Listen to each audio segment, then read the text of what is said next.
Unit 8 redox अभिक्रियाएं। इसमें पहला टॉपिक है इलेक्ट्रॉनिक संकल्पना के आधार पर ऑक्सीकरण अपचयन। तो किसी अभिक्रिया में यदि कोई पदार्थ इलेक्ट्रॉन का त्याग करता है तो उसका ऑक्सीकरण होता है, और यदि इलेक्ट्रॉन ग्रहण करता है तो उसका अपचयन होता है। जैसे जिंक है, जिंक आयन बनाता है, 2 इलेक्ट्रॉन त्याग करता है तो यहाँ इसका ऑक्सीकरण हुआ, और क्लोरीन इलेक्ट्रॉन ग्रहण कर नेगेटिव आयन बनाती है। ऑक्सीकरण और अपचयन की क्रियाएं साथ साथ होती हैं, क्योंकि एक पदार्थ इलेक्ट्रॉन देता है तो दूसरा ग्रहण करता है, तो इन्हें सम्मिलित रूप से रेडॉक्स अभिक्रिया कहते हैं। रेड 3 अक्षर इसके लिए, और ऑक्स रेडॉक्स। जिन पदार्थों का ऑक्सीकरण होता है, जैसे यहाँ जिंक ऑक्सीकरण हो रहा है, तो उसे अपचायक पदार्थ, अपचयन करने वाला पदार्थ, और जिन पदार्थों का अपचयन होता है मीन्स इलेक्ट्रॉन ग्रहण करते हैं, तो उन्हें ऑक्सीकारक पदार्थ कहते हैं। इसके बाद अगला टॉपिक है ऑक्सीकरण संख्या, ऑक्सीडेशन नंबर, शॉर्ट में ON। तो ऑक्सीकरण संख्या वह आवेश है जो किसी परमाणु पर इलेक्ट्रॉन की गणना करते समय प्रतीत होता है। जब हम किसी परमाणु पर इलेक्ट्रॉन की गणना करते हैं, गिनती करते हैं, तो हमें प्रतीत होता है। तो किसी तत्व का ON धनात्मक, ऋणात्मक, शून्य या भिन्नात्मक हो सकता है। यहाँ ऑक्सीकरण संख्या और संयोजकता में अंतर करेंगे।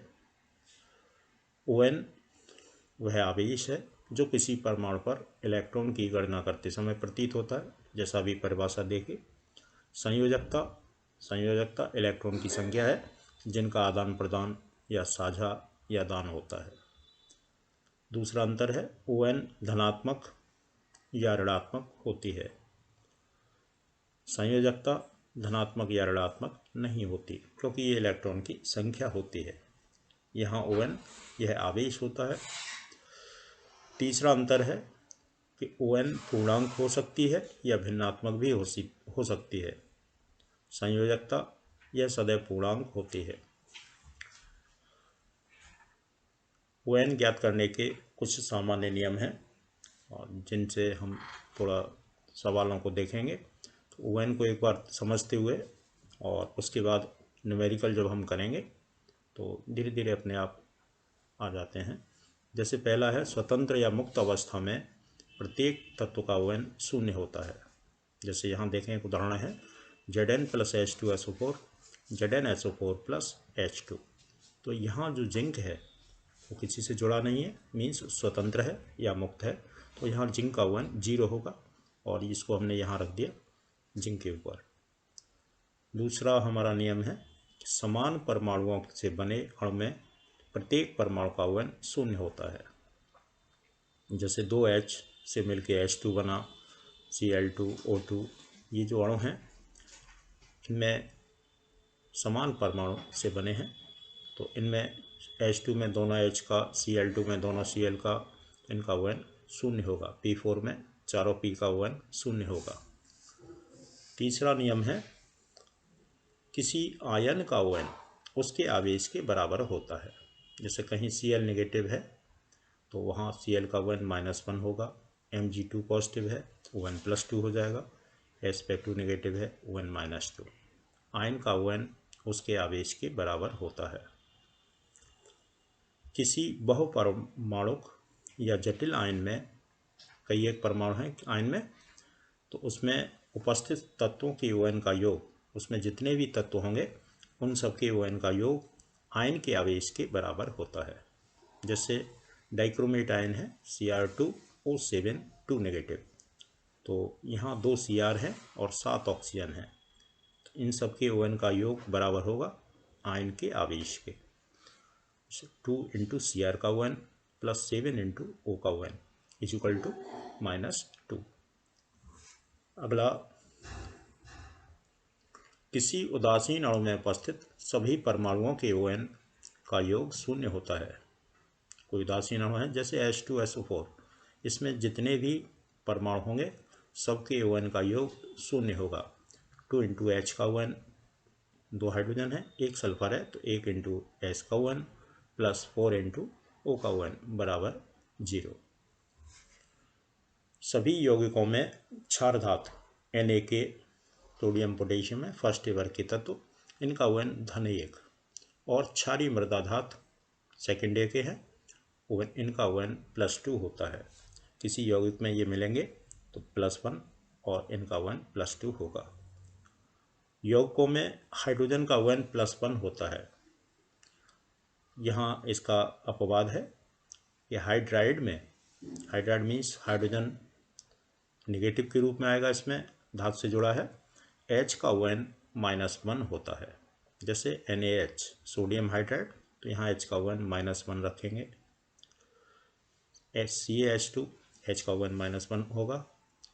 यौगिकों में ऑक्सीजन अगर कहीं आता है तो उसका ON -2 होगा। इसके दो अपवाद हैं, मीन्स दो जगह ऐसी हैं जहाँ O का ON -2 नहीं होता है। एक तो परऑक्साइड में O का ON -1 होता है, दूसरा है एक ही यौगिक है OF2, कहीं ऑक्सीजन फ्लोरीन से जुड़ा है ऑक्सीजन डाइफ्लोराइड के रूप में, तो यहाँ O का ON +2 होता है। बाकी सब जगह O का ON -2 रखेंगे। किसी तत्व का अधिकतम धनात्मक जो ON है उसकी वर्ग संख्या के बराबर हो सकता है, और न्यूनतम मीन्स जो ऋणात्मक में जाएगा कम से कम, वो वर्ग संख्या में से 8 को घटा देंगे तो इतना आ जाएगा। जैसे सल्फर 6th A वर्ग का तत्व है, तो यहाँ सल्फर का जो रेंज है, सल्फर का ON कहाँ से कहाँ तक हो सकता है, तो इसका 6th वर्ग है तो +6 से लेकर के और 6 में से जब हम 8 घटाएंगे तो -2, तो इसका जो रेंज है सल्फर का ON +6 से ऊपर नहीं हो सकता और -2 से नीचे नहीं हो सकता। इसका रेंज है सल्फर का ON +6, +5, 4, 3, 2, 1, 0, -1 और -2। इसके बाद अगला जो नियम है, सामान्य नियम है, प्रत्येक सहसंयोजी बंध का यहाँ ON योगदान इकाई होता है।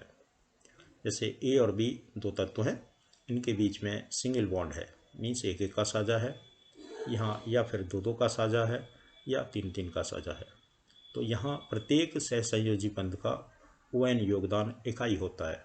इसका ON 1, इसका भी 1, डबल बॉन्ड है 2, या ट्रिपल बॉन्ड है 3 और ये 3, ये यहाँ -2 लिखा है, ये -3 होगा।